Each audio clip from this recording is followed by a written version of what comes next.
Hi, welcome to Mood Food with Melissa. I'm Melissa, and today we're going to be making one of my most versatile dessert recipes. This clean tahini caramel recipe can be made with just a few ingredients that you probably already have on hand, and it can be enjoyed on its own or worked into some of my favorite dessert recipes.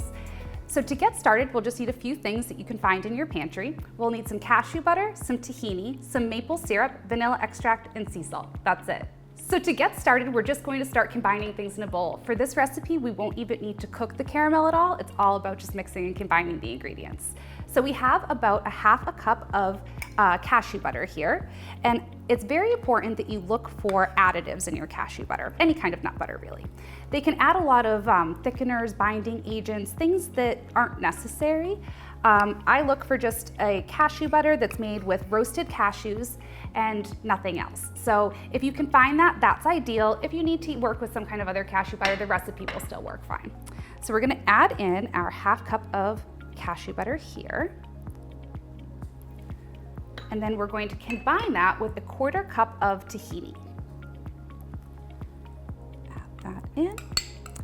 So we'll get our sticky things in here first.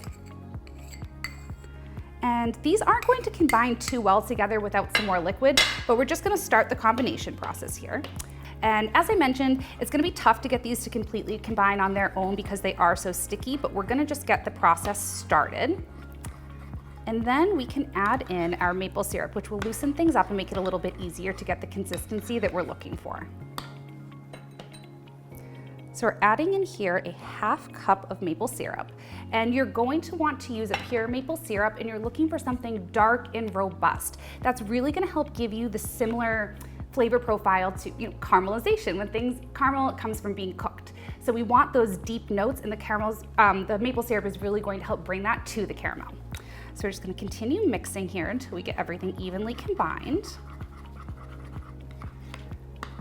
All right, that is looking good. And then to finish, we're going to add about 1.5 tablespoons of vanilla extract. Stir that in. You'll notice it looks kind of weird when we add the vanilla extract in. And that's because it has alcohol in it. The alcohol is what kind of suspends the extract in there. So even though it's a very tiny bit of alcohol, it is going to affect the caramel, or it's going to affect the texture of it, but that's actually what we're looking for. It's going to help kind of create that creamy caramel taste. Just keep mixing that in here. It's looking beautiful. And then we have about 1 teaspoon of sea salt that we're also going to add in. And of course, this is my favorite sea salt from Saltery One. It's made from oyster bed, so it has a beautiful mineral profile in the salt. So you're not just getting a salty flavor from it, you're really getting those mineral flavors, and that's going to bloom all of the other notes that we have in there. We have that nice toasty tahini, we're gonna have that deep, rich maple syrup, and that nice kind of creamy, toasty cashew butter, and the salt is gonna just marry those all together and help bring it together.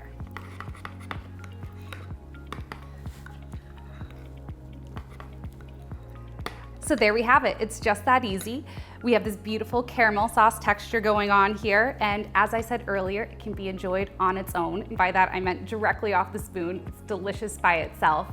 It can also be worked into some of my favorite clean dessert recipes. I have a great Twix-inspired bar recipe that I'll be sharing in an upcoming episode that uses this caramel in it, as well as my triple fudge brownie bites that'll be in an upcoming episode, and those pair beautifully with this. You really can't go wrong with that combination of dark chocolate, creamy caramel, and a little bit of sea salt.